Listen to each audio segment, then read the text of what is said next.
So this is how we can archive SMS messages on Android. So let's get started. If it's your first time being here, definitely subscribe for more explanations and videos like this one.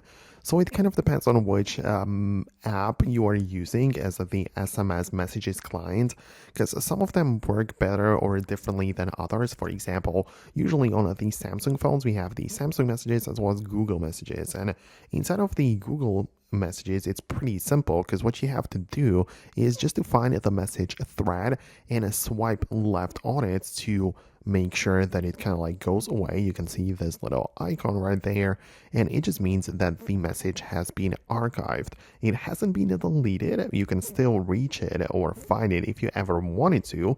You can get there by tapping the profile picture and going to the archived section and find the messages there, and you can as well bring it back to the main section.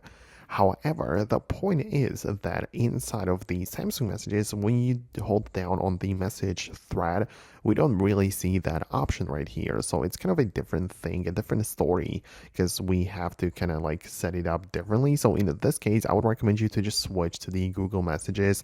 Like you can open up that app and choose it as the default app for texting, and that's gonna allow you to have this archiving feature already whenever you need to. So this is my recommendation, and I'm just wanted to show you how it works. If it's your first time being on Foxtecc and if you liked the video, hit the thumbs up and subscribe for more, and I'll see you in the next tutorials as well.